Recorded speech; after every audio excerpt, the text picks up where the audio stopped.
नमस्कार दोस्तों, मैं अंकुर उपाध्याय स्वागत करता हूं आप सभी का एक बार फिर से अपनी नई वीडियो में।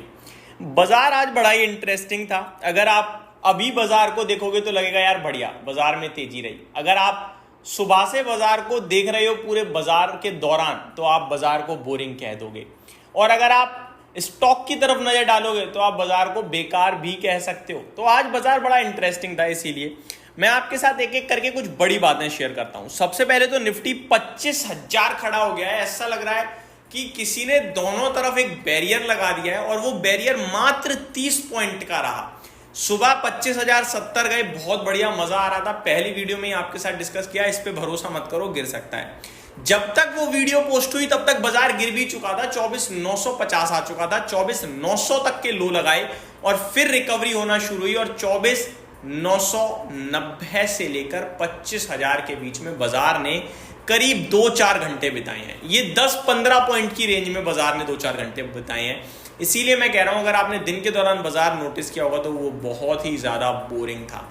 लेकिन इस बीच में दो चीजें बढ़िया हुई। पहला, आप ऊपर से गिर के नीचे से दोबारा ऊपर की तरफ आए। दूसरा, पूरे दिन के दौरान शॉर्ट करने वाले डर के रहे हैं। बेशक अभी तक वो टेंशन में नहीं आए हैं, वो लॉस में नहीं आए हैं, लेकिन डरे हुए हैं, घबराए हुए हैं, क्योंकि केवल 50 पॉइंट और निफ्टी ऊपर गया तो वो ट्रैप फंस जाएंगे।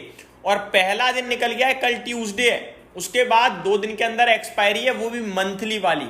शॉर्ट कवरिंग ट्रिगर हुई तो बहुत दमदार हो सकती है। लेकिन दिन के दौरान हमने नोटिस किया कि बिल्कुल भी ऐसा कोई समय नहीं था जब शॉर्टर्स डरे हों और अपनी पोजीशन को हल्की कर रहे हों। हल्की करी ही नहीं, इसलिए शॉर्ट कवरिंग नहीं आई। अब आज जो ये बाजार भागा, इसके पीछे सबसे बड़ा रीजन था ट्रंप साहब। ट्रंप साहब ने वीकेंड के दौरान कहा कि 1 जून से यूरोपियन यूनियन पे 50% का टैरिफ लगेगा, और आज सुबह खबर आती है कि ट्रंप साहब ने उस तारीख को बदल दिया है और अब 9 जुलाई कर दिया है, टाइम बढ़ा दिया है, और बाजार खुश हो गया। जिसकी वजह से अगर आप डाउ फ्यूचर्स को देखें तो मोर देन 400 पॉइंट्स ऊपर खड़ा है डाउ फ्यूचर। लेकिन आज अमेरिका का बाजार बंद है तो फिर कोई फर्क नहीं पड़ता।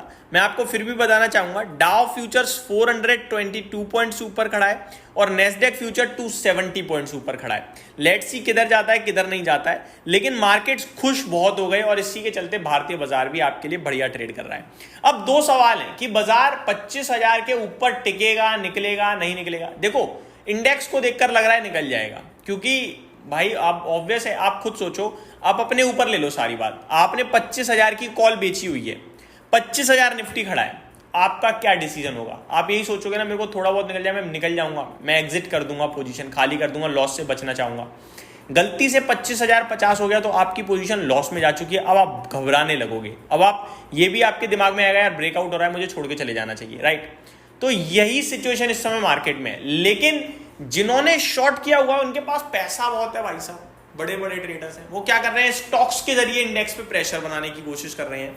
सुबह से अगर आप स्टॉक्स स्पेसिफिक देखोगे तो मॉर्निंग में मात्र 400 शेयर्स थे नेगेटिव एनएसई पे, और करंटली 918 शेयर्स नेगेटिव हैं। तो वो स्टॉक्स के जरिए कोशिश कर रहे हैं कि बाजार ऊपर ना जा पाए। समझ रहे हो? इंडेक्स अपने आप में देखोगे तो वो ऊपर चला जाएगा, लेकिन स्टॉक्स के जरिए प्रेशर बनाया जा रहा है। तो ये सारी चीजें हो रही हैं इस समय। आज डेटा देखना बड़ा इंटरेस्टिंग होगा। बाइंग का फिगर आना चाहिए, लेकिन देखते हैं कि कितना आता है कितना नहीं आता है। आगे बात करें तो सेक्टर स्पेसिफिक सब कुछ हरे निशान में था। ऑटो आईटी 1% ऊपर, एफएमसीजी भी ऑलमोस्ट 1% ऊपर था। मेटल में 0.9% की तेजी थी। तो real estate, energy and media क्षेत्र में 0.65% की तेजी थी। मिड कैप सिलेक्ट आधा % ऊपर था। निफ्टी फाइनेंशियल सर्विसेज 0.4% अप था। निफ्टी बैंक और निफ्टी फार्मा 0.3% अप थे। पीएसयू बैंक्स बिल्कुल फ्लैट टू पॉजिटिव दिखे। टॉप गेनर्स में बीईएमएल था, माफ कीजिएगा।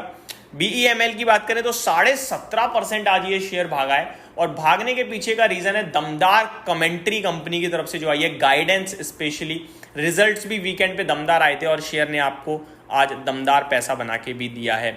जीई वर्नोवा में भी बढ़िया तेजी दिखी नतीजों के बाद 10% ऊपर। एमक्यूआर फार्मा अपने नंबर्स का लगातार तेजी में दिख रहा है, आज भी 0.8% ऊपर है। लिंडे इंडिया में भी बढ़िया तेजी देखने को मिली, तो फिनोलेक्स पाइप में भी अच्छा एक्शन दिखा। गिरावट हुई है बालकृष्ण इंडस्ट्रीज में 6.5% की अपने नंबर्स के बाद। साथ ही साथ इनको थोड़ा सा डर भी लग रहा है, जो आउटसाइड इंडिया इनका काम है वहां पे कहीं ना कहीं आउटलुक नहीं बन पा रहा है कि किस लेवल की कंपनी को ग्रोथ देखने को मिलेगी।